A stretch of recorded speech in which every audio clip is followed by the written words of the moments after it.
Tonight, on First at 9 this Thursday, the 21st of August 2025. Deadlock. Postal workers' trade union action continues for the fourth consecutive day. No room for an overtime pay increase. Government stands firm on fingerprint-based attendance mandate, emphasises Minister. Remanded. Former IGP Deshabandhu Tennakon remanded until August 27th in connection with investigations into his conduct during the attack on protesters during the People's Struggle. Fraud probe. Presidential Special Investigation Committee invites public complaints regarding fraud and malpractice at airport and aviation services and Sri Lankan Airlines. Health alert. 1 out of every 5 people in the Western province is suffering from diabetes. The Sri Lanka Medical Association warns. Health professionals raise concern over Sri Lankans concerning sugar intake. Asian Paint Causeway Aquasafe මිලදීගෙන LED TV run voucher ඇතුළු තවත් හැකි රසක් දිනා ගන්න. This is Ada Derana First at 9. Live from Studio 24 in Colombo. Good evening, you're joining First at 9, brought to you by Sri Lanka's most trusted news source, Ada Derana. I am Tharindu Mahendra, joining you live with the latest in Sri Lanka and around the world. In your top story this evening, as postal workers continue their trade union action for the fourth consecutive day today, Minister of Health and Mass Media Dr. Nalinda Jayatissa emphasised that further demands for overtime pay cannot be accommodated and that the government remains firm in its stance to make fingerprint-based attendance recording mandatory at post offices. Responding to the minister's statement, postal trade unions vowed that the strike action will continue until they receive a fair decision. The trade union action, initiated by postal workers over 19 demands, continued island-wide for the fourth consecutive day today. Against this backdrop, the postal trade unions who did not partake in the strikes stated that the trade action was unsuccessful and fingerprint-based attendance recording must be implemented. In the meantime, Postmaster General Ruwan Satkumara expressed his views regarding the fingerprint-based attendance system. Adhere to the fingerprint system. Doing so will resolve all these issues. This has been the main issue leading to the current situation, regardless of what has been said. Therefore, I have instructed the Central Mail Exchange to install additional fingerprint scanners. With this in place, we can bring this matter to a close. Meanwhile, in Parliament, Minister of Health and Mass Media, Dr. Nalinda Jayatissa, commented on the ongoing strike action. The Department of Management Services requested approval to make appointments from registered candidates for 1,982 postal assistant vacancies in the postal department. Accordingly, approval was given to confirm the appointments of around 1,000 registered candidates. Within a month, those registered candidates will be recruited as permanent employees of the postal department. I was waiting for at least one opposition MP to make a statement about the postal strike. The Samagi Postal Workers Union is also among the unions that are engaged in the strikes. Yet the opposition leader, who takes his time to speak about the problems in the country, remains silent today. These unions work together to halt the postal operations. Employees of the Central Mail Exchange have two key demands. First is that they should be paid more than the standard overtime rate of the civil service. That cannot be done. Fingerprint-based attendance recording is required when granting overtime allowances, and there are already postal workers in administration officers who use this attendance marking method. Why cannot the Central Mail Exchange use this method? The fingerprint-based attendance system will be implemented. The payment for a second-line postal service officer for an hour of overtime duty has been increased from 168 to 237 rupees. The payment for a first-line postal service officer has been increased from 226 to 324 rupees. The payment for a first-line senior officer has been increased from 303 to 439 rupees. With treasury funds allocated to increase these payments, responsibility must follow. However, further demands for overtime pay cannot be accommodated as the government bears the responsibility of ensuring the sustainability of these pay increases. Hence, we are attempting to implement the fingerprint-based attendance system, and we will somehow do it. When they come to work after accepting this overtime pay, we will be able to hold discussions regarding issues concerning the 17 other demands. Subsequently, several state, semi-state and private sector trade unions who expressed support of the ongoing trade action responded to the minister's statement. එතුමාගේ කොන්දේසිය We will not engage in discussions with the minister under conditions imposed by him. We will continue this strike until a fair decision is made. Therefore, we request a proper and respectful discussion with him. වහාම සාකච්ඡාවක් දෙන්න. රුපියල් 8,900ක මාසික වාරිකයකට brand new TVS XL 100 යතුරු පැදියක් ගන්න. Meanwhile, supplementary health professionals across all hospitals under the jurisdiction of the Western Provincial Council commenced an indefinite strike action this morning, claiming that the Provincial Health Services Director arbitrarily decided to transfer officers from hospitals. The strike action commenced at 8 a.m. this morning at 31 hospitals in the Western Province. According to the Joint Council for Professions Supplementary to Medicines, key supplementary health services including radiological scans, CT scans, laboratory tests and the dispensation of medicines were disrupted. The trade unions engaged in the strike action claim that the strike action will continue until their demands are met. In the meantime, the Government Pharmacists Association also commenced a strike action against the actions of the Western Provincial Health Services Director in several hospitals in the Western Province, including the Colombo National Hospital and the Kalubovila Teaching Hospital.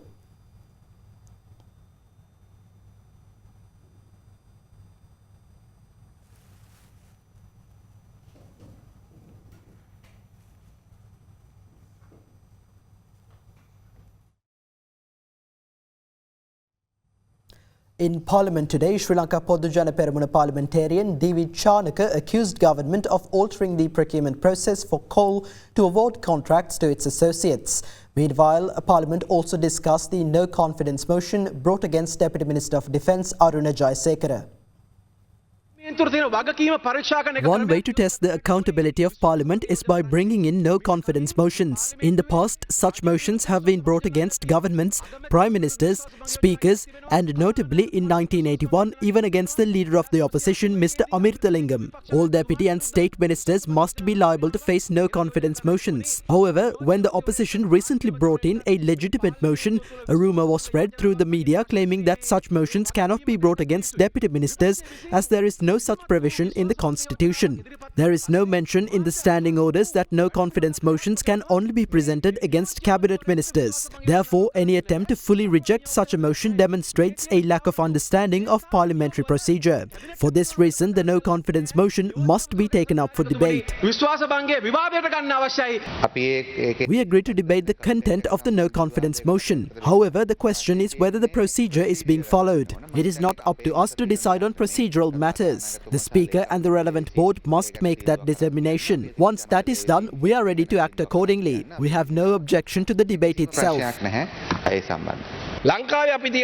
International tenders. In Sri Lanka, we follow international tender procedures which come with established guidelines. Normally, a minimum of 6 weeks is provided for bidders to prepare their bids for international tenders. However, after this government came into power, they reduced this period to 5 weeks through a cabinet decision. They didn't stop there. They approached the National Procurement Commission and claimed they couldn't even wait for 5 weeks, citing a coal shortage, and requested the period to be reduced to just 3 weeks. This is unprecedented. An international tender closed in only 3 weeks. Why wasn't the tender called earlier? Why was it delayed by 1.5 months? This government claimed that those who handled coal procurement under the previous administration were corrupt. But the same company has now been awarded 6 more tenders. It seems they are creating a system where tenders are awarded to affiliated parties. Also, in these tenders, the signature of the chairman is mandatory. Since Monday last week, the chairman has been missing and he has now submitted a letter of resignation refusing to sign the tender documents. During President Rajapaksa's time, his associates set up new contract firms to win tenders for building roads, bridges, conference halls and expressways. Even when the government couldn't pay for previous projects, they awarded new tenders to these firms. They launched a project called Maganaguma, but no roads were actually improved through it. Instead, these companies became black holes of corruption. Legal action must be taken against them. This is not political revenge. The papers say the government is considering importing double cabs for MPs. Earlier it was reported that 2,000 cars were being imported. The government currently owns 80,724 vehicles, out of which 74,000 are operational. When such reports surface, it creates a public perception that MPs are once again receiving benefits. The government had previously claimed that they would not enjoy any privileges not available to the public. Don't you think such issues are creating unnecessary controversy, Minister of Information?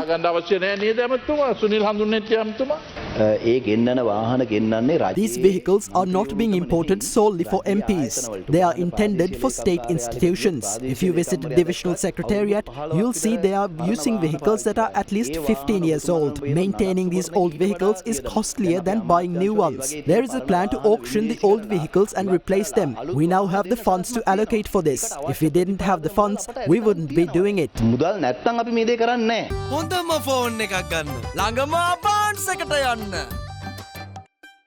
Archbishop of Colombo, His Eminence Malcolm Cardinal Ranjit and members of the Catholic Bishops' Conference of Sri Lanka met President Anura Dissanayake to inform him of the views and proposals currently emerging within the Catholic Church.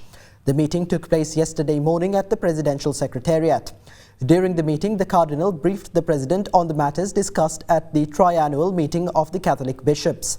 The Archbishop of Colombo was accompanied by members of the Catholic Bishops' Conference of Sri Lanka, led by its President Bishop Harold Anthony Pereira.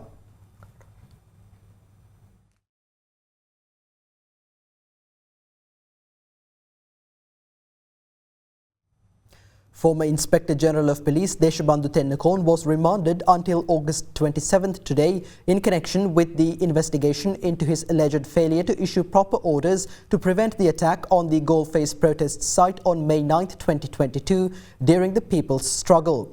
Issuing the remand order, the magistrate directed prison officials to provide special security to Tennakone.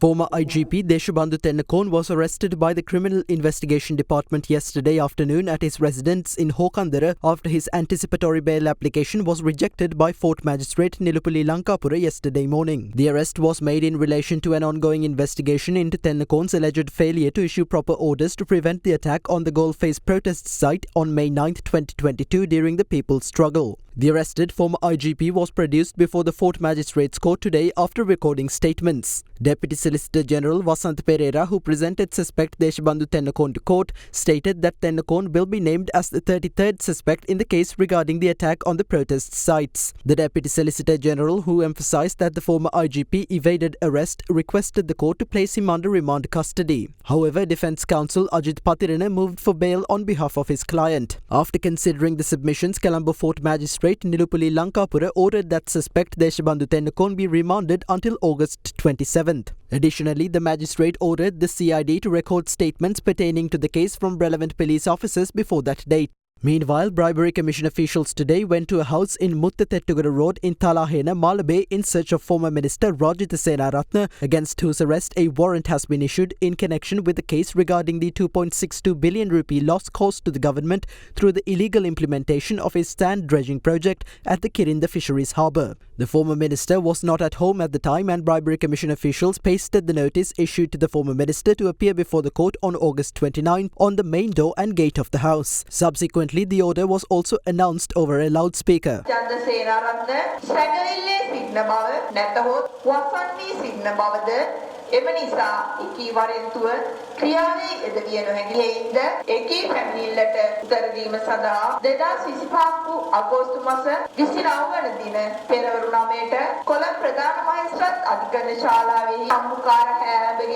ප්‍රාජිත Harischandra Senaratne පැමිණ පෙනී සිටින ලෙස නියම කරමින් මේ ප්‍රකාශනය කරනු ලැබේ. මහේස්ත්‍රාත් ප්‍රධාන මහේස්ත්‍රාත් අධිකරණය Colombo.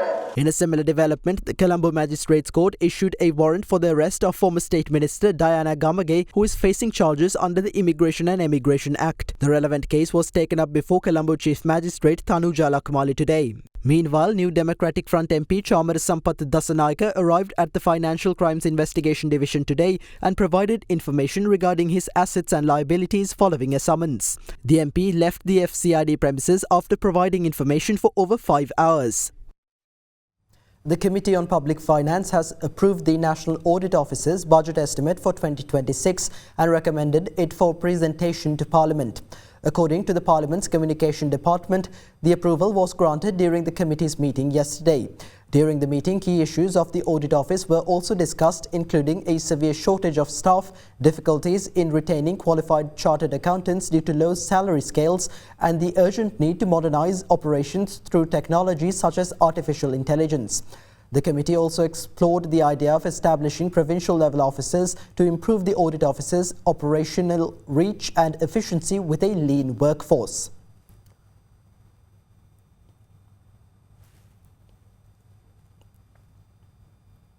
One out of every 5 people in the Western Province is reportedly suffering from diabetes, which can also lead to other serious health concerns. Addressing a press briefing today, the Sri Lanka Medical Association revealed that diabetes has become an increasingly common illness among school children.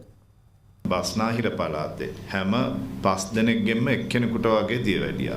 1 out of every 5 people in the Western Province is suffering from diabetes. There is a rapid surge in non-communicable diseases such as heart attacks and hypertension. 80% of the deaths in Sri Lanka are related to non-communicable diseases. Starch contained in all the foods we consume is absorbed into the body as glucose. If someone gains weight, they will have to face many health concerns, including diabetes. Diabetes has become increasingly common among children, especially the obese. Sri Lanka is among the countries with the highest sugar consumptions. According to data gathered during the last few years, the average annual sugar intake of a Sri Lankan is between 25 and 30 kilograms. The WHO has advised limiting the daily sugar intake to 5% of the total caloric intake.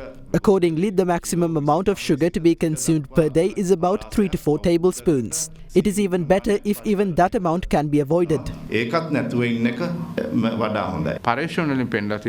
Research shows that children consume around 17 to 20 teaspoons of added sugar on a daily basis. Along with diabetes, many other health concerns arise, such as the increase of cholesterol, LDL, triglyceride and HDL levels. Added sugar and salt consumption should be reduced.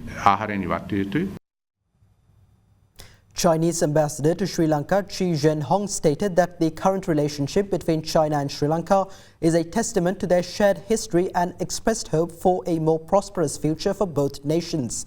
He made these remarks during an event marking the 80th anniversary of China's victory in the War of Resistance against Japanese aggression.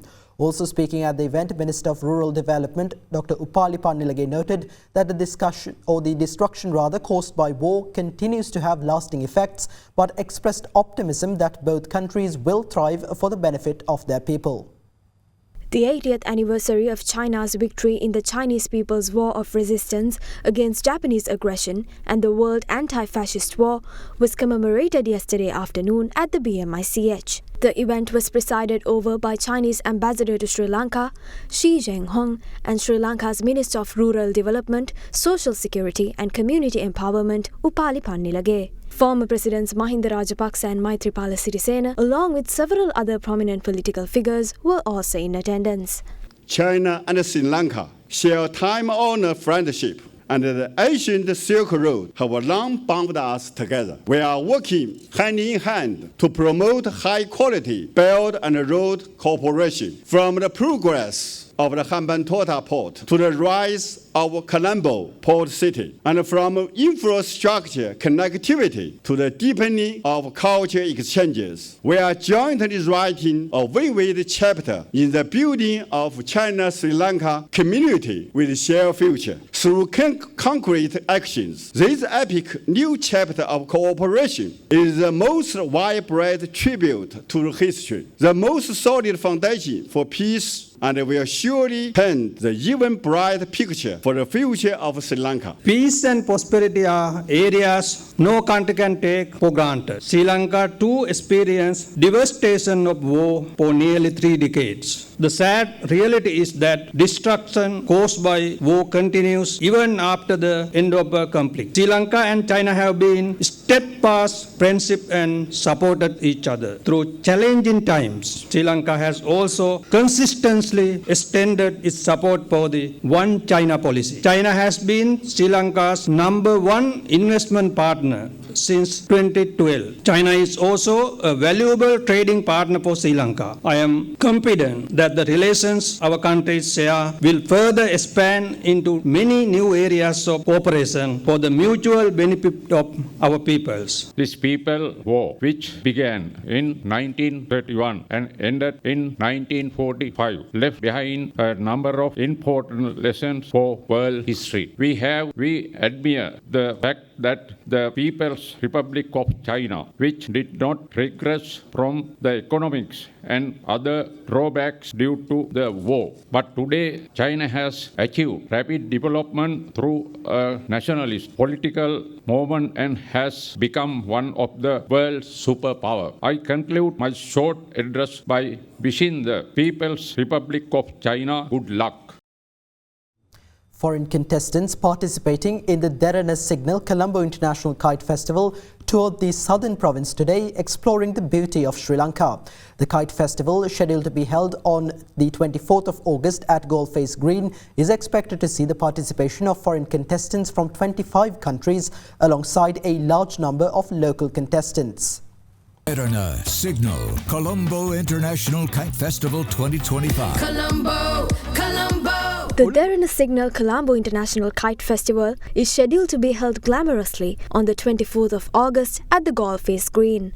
Around 500 local contestants and foreign contestants representing 25 countries are set to partake in the Kite Festival organised by TV Derana, the Sri Lanka Tourism Promotion Bureau and the Sri Lanka Police. Offering the opportunity to explore the beauty of our island nation, TV Derana organised a special tour in the southern province today for foreign contestants taking part in the Kite Festival. The contestants visited a number of tourist hotspots in the southern province while also conducting a kite display at the Golf Fort. Meanwhile, on Ada Derana's Big Focus program today, preparations for the upcoming Kite Festival were discussed. The Derana team has participated in 12 kite festivals around the world. Research has been conducted since 2020. After 4 to 5 years of comprehensive planning, we are organising an international kite festival named the Colombo International Kite Festival with the participation of 25 countries. The number of new attractions for tourists is limited. Organising new tourist attraction events is crucial.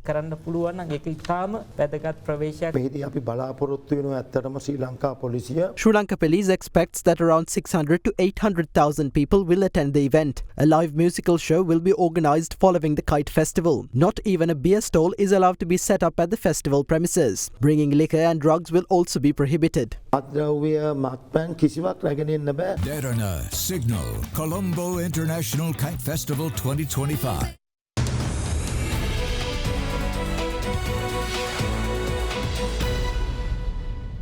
Welcome back. The Presidential Special Investigation Committee established to probe past fraud, corruption and malpractices at airport and aviation services and Sri Lankan Airlines invites complaints, views and proposals from the public. Through a media statement published today, the committee sought submissions from employees, staff members and the general public concerning issues related to both institutions. Interested individuals and organizations are requested to forward their complaints or views or proposals on or before September 5th, either via email to psicairport@gmail.com or by WhatsApp to 070-330-7700. Appointments for discussions will then be scheduled with the committee.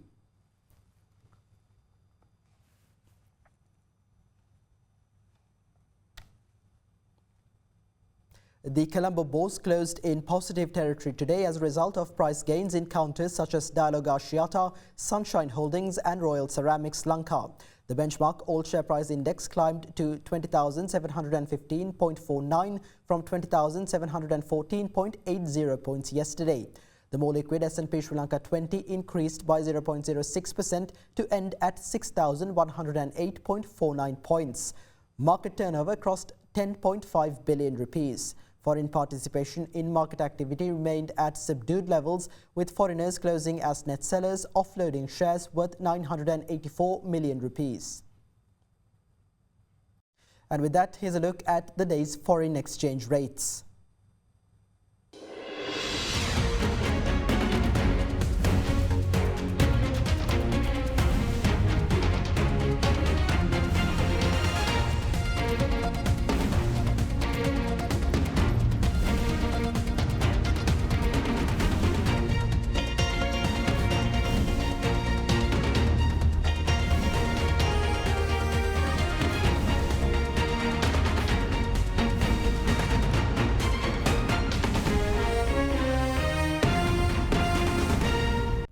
That's all for tonight from First at 9. Thank you for joining. Have a great night.